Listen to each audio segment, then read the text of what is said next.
I'm going to take you around the world in 18 minutes. My base of operations is in the US, but let's start at the other end of the map, in Kyoto, Japan, where I was living with a Japanese family while I was doing part of my dissertational research 15 years ago. I knew even then that I would encounter cultural differences and misunderstandings, but they popped up when I least expected it. On my first day, I went to a restaurant and I ordered a cup of green tea with sugar. After a pause, the waiter said, "One does not put sugar in green tea." "I know," I said. "I'm aware of this custom, but I really like my tea sweet." In response, he gave me an even more courteous version of the same explanation. "One does not put sugar in green tea." "I understand," I said, "that the Japanese do not put sugar in their green tea, but I'd like to put some sugar in my green tea." Surprised by my insistence, the waiter took up the issue with the manager. Pretty soon, a lengthy discussion ensued, and finally the manager came over to me and said, "I am very sorry, we do not have sugar."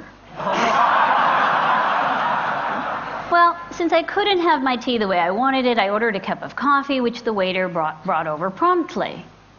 Resting on the saucer were 2 packets of sugar. My failure to procure myself a cup of sweet green tea was not due to a simple misunderstanding. This was due to a fundamental difference in our ideas about choice. From my American perspective, when a paying customer makes a reasonable request based on her preferences, she has every right to have that request met. The American way, to quote Burger King, is to have it your way, because as Starbucks says, happiness is in your choices. But from the Japanese perspective, it's their duty to protect those who don't know any better. In this case, the ignorant gaijin for making the wrong choice. Let's face it, the way I wanted my tea was inappropriate according to cultural standards, and they were doing their best to help me save face. Americans tend to believe that they've reached some sort of pinnacle in the way they practice choice. They think that choice is seen through the American lens best fulfills an innate and universal desire for choice in all humans. Unfortunately, these beliefs are based on assumptions that don't always hold true. In many countries, in many cultures, at times they don't even hold true at America's own borders. I'd like to discuss some of these assumptions and the problems associated with them. As I do so, I hope you'll start thinking about some of your own assumptions and how they were shaped by your backgrounds.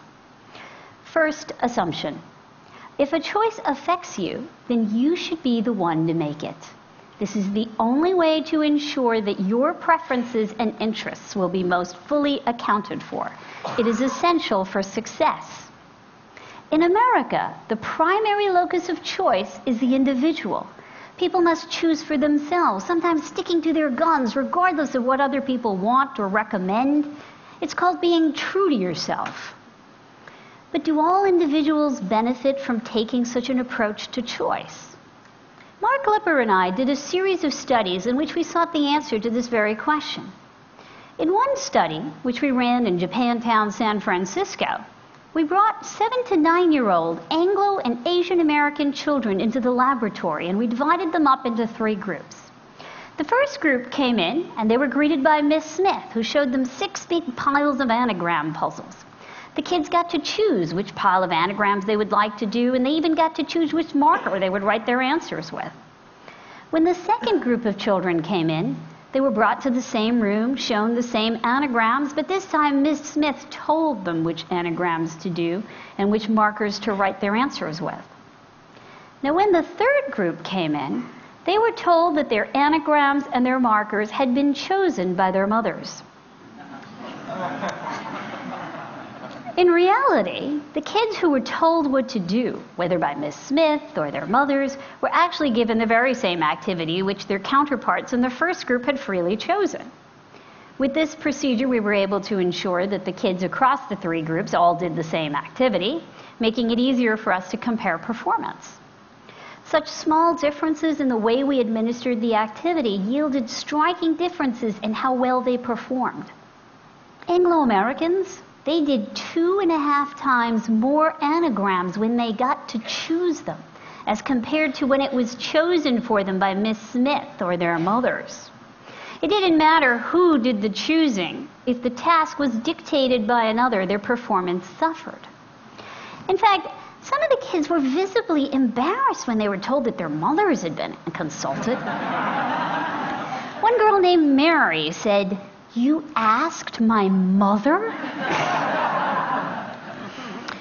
In contrast, Asian American children performed best when they believed their mothers had made the choice. Second best when they chose for themselves, and least well when it had been chosen by Miss Smith. A girl named Natsumi even approached Miss Smith as she was leaving the room and tugged on her skirt and asked, "Could you please tell my mommy I did it just like she said?" The first generation children were strongly influenced by their immigrant parents' approach to choice. For them, choice was not just a way of defining and asserting their individuality, but a way to create community and harmony by deferring to the choices of people whom they trusted and respected. If they had a concept of being true to oneself, then that self most likely composed not of an individual, but of a collective. Success was just as much about pleasing key figures as it was about satisfying one's own preferences. Or you could say that the individual's preferences were shaped by the preferences of specific others. The assumption then that we do best when the individual self chooses only holds when that self is clearly divided from others. When in contrast, two or more individuals see their choices and their outcomes as intimately connected, then they may amplify one another's success by turning choosing into a collective act. To insist that they choose independently might actually compromise both their performance and their relationships. Yet that is exactly what the American paradigm demands. It leaves little room for interdependence or an acknowledgement of individual fallibility. It requires that everyone treat choice as a private and self-defining act. People that have grown up in such a paradigm might find it motivating. But it is a mistake to assume that everyone thrives under the pressure of choosing alone. The second assumption which informs the American view of choice goes something like this. The more choices you have, the more likely you are to make the best choice. So bring it on, Walmart with 100,000 different products, and Amazon with 27 million bucks, and Match.com with, 15 million date possibilities now? You will surely find the perfect match. Let's test this assumption by heading over to Eastern Europe. Here I interviewed people who were residents of formerly communist countries who had all faced the challenge of transitioning to a more democratic and capitalistic society. One of the most interesting revelations came not from an answer to a question, but from a simple gesture of hospitality. When the participants arrived for their interview, I offered them a set of drinks: Coke, Diet Coke, Sprite, 7 to be exact. During the very first session, which was run in Russia, one of the participants made a comment that really caught me off guard. "Oh, but it doesn't matter. It's all just soda. That's just one choice." I was so struck by this comment that from then on I started to offer all the participants those 7 sodas, and I asked them, "How many choices are these?" Again and again, they perceived these 7 different sodas not as 7 choices, but as one choice: soda or no soda. When I put out juice and water in addition to these 7 sodas, now they perceived it as only 3 choices: juice, water, and soda. Compare this to the die-hard devotion of many Americans, not just to a particular flavor of soda, but to a particular brand. You know, research shows repeatedly that we can't actually tell the difference between Coke and Pepsi. Of course, you and I know that Coke is the better choice.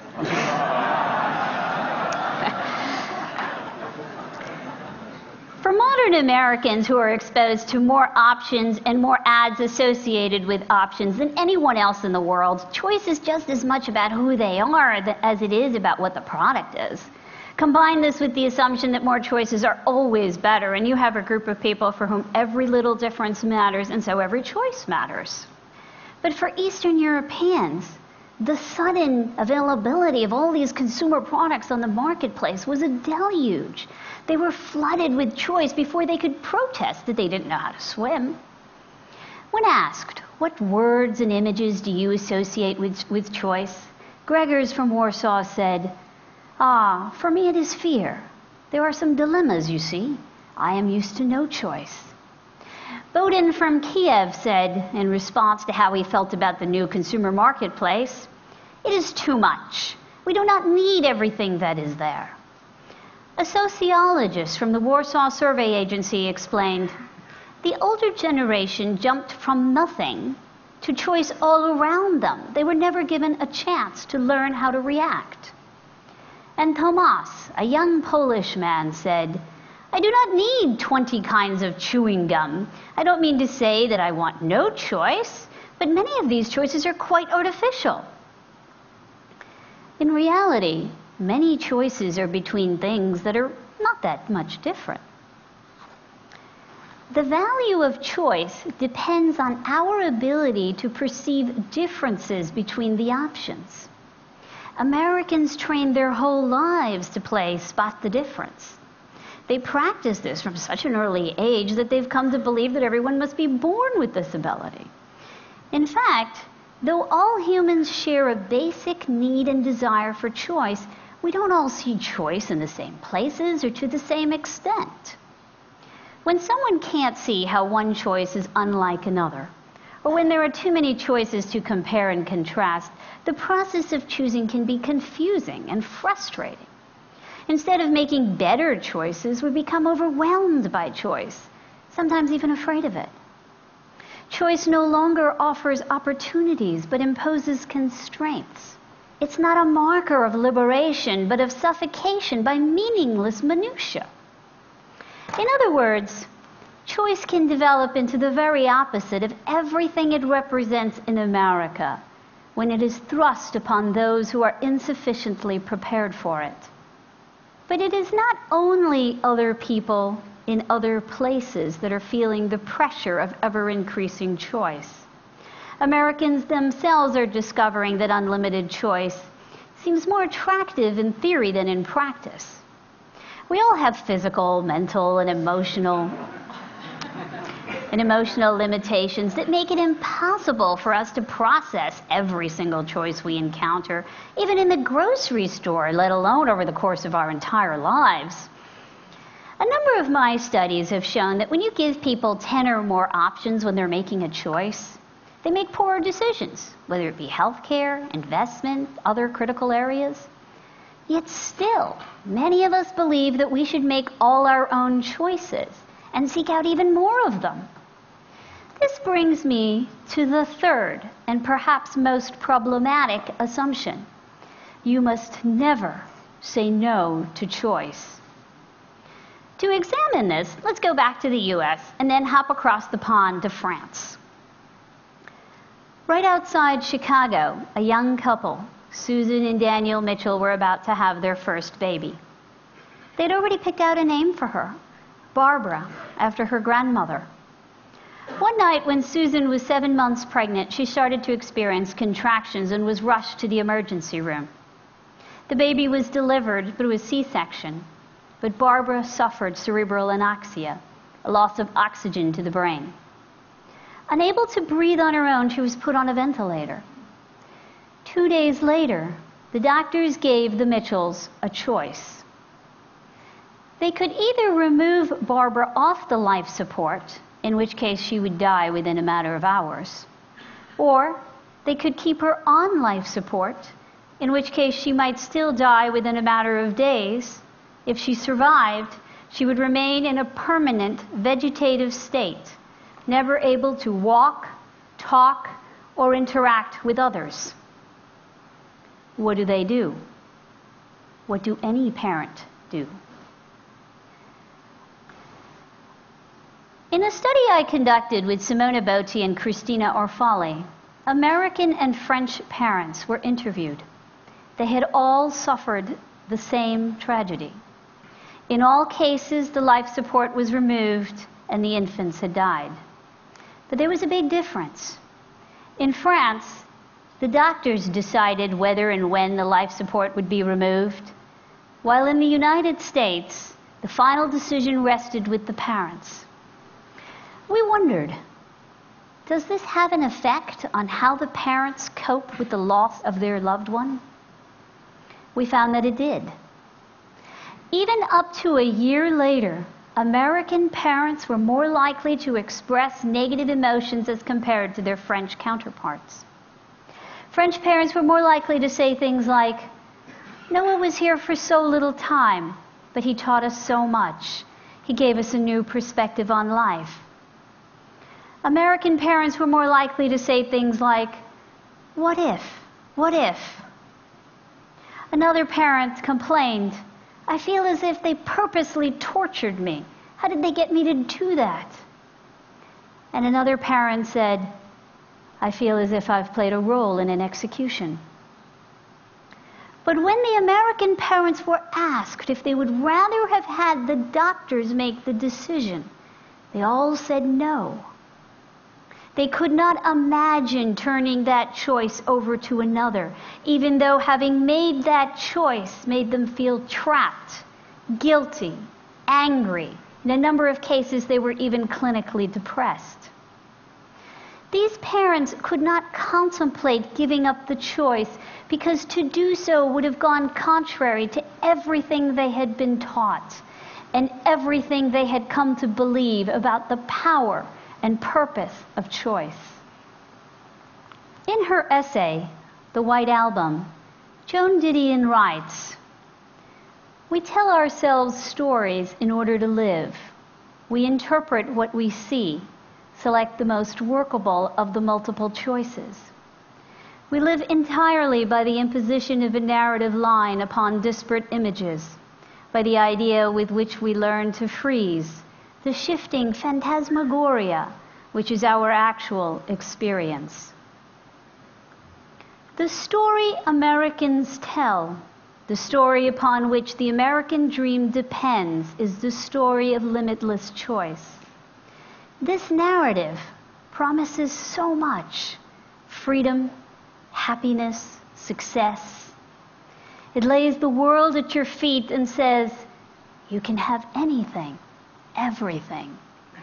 It's a great story, and it's understandable why they would be reluctant to revise it. But when you take a close look, you start to see the holes, and you start to see that the story can be told in many other ways. Americans have so often tried to disseminate their ideas of choice, believing that they will be or ought to be welcomed with open hearts and minds. But the history books and the daily news tell us it doesn't always work out that way. The phantasmagoria, the actual experience that we try to understand and organize through narrative, varies from place to place. No single narrative serves the needs of everyone, everywhere. Moreover, Americans themselves could benefit from incorporating new perspectives into their own narrative, which has been driving their choices for so long. Robert Frost once said that it is poetry that is lost in translation.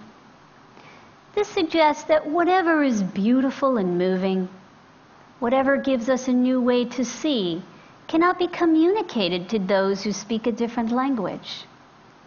But Joseph Brodsky said that it is poetry that is gained in translation, suggesting that translation can be a creative, transformative act.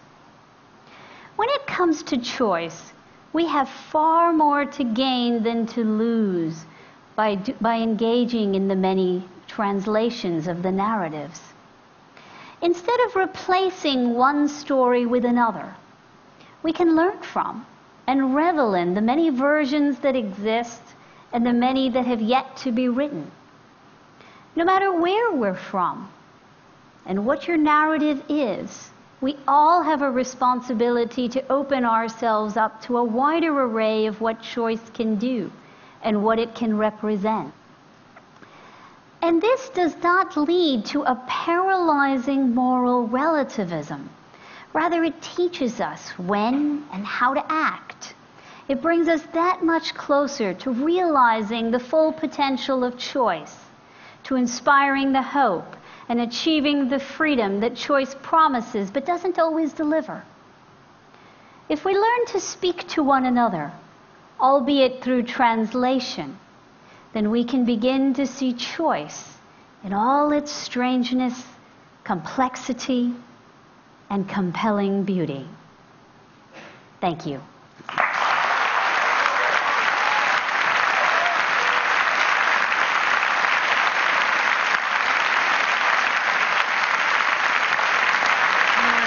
Thank you. Sheena, there is a detail about your biography that we have not written in the program book, but by now it's evident to everyone in this room. You're blind. And I guess one of the questions in everybody's mind is, how does that influence your study of choosing? Because that's an activity that for most people is associated with visual inputs, like aesthetics and color and so on. Well, it's funny that you should ask that, because one of the things that's interesting about being blind is you actually get a different vantage point when you observe the way sighted people make choices. And as you just mentioned, there's lots of choices out there that are very visual these days. You know, I like, as you would expect, get pretty frustrated by choices like what nail polish color to put on, because I have to rely on what other people suggest, right? And I can't decide. And so one time I was in a beauty salon and I was trying to decide between two very light shades of pink. And one was called ballet slippers and the other one was called adorable. And so I asked these two ladies, and the one lady told me, well, you should definitely wear ballet slippers. So what does it look like? Well, it's a very elegant shade of pink. Okay, great. The other lady tells me to wear adorable. What does it look like? It's a glamorous shade of pink. And so I asked them, well, how do I tell them apart? Like, what's different about them? And they said, well, one is elegant, the other one's glamorous. Okay, we got that. And the only thing they had consensus on, well, if I could see them, I would clearly be able to tell them apart. And what I wondered was whether they were being affected by the name or the content of the color. So I decided to do a little experiment.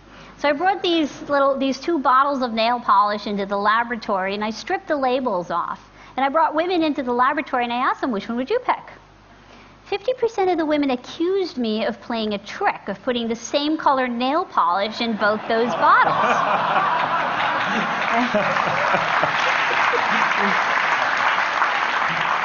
At which point you start to wonder who the trick's really played on. Now, of the women that could tell them apart, when the labels were off, they picked adorable, and when the labels were on, they picked ballet slippers. So as far as I can tell, a rose by any other name probably does look different and maybe even smells different. Thank you. Sheena Iyengar. Thank you, Sheena.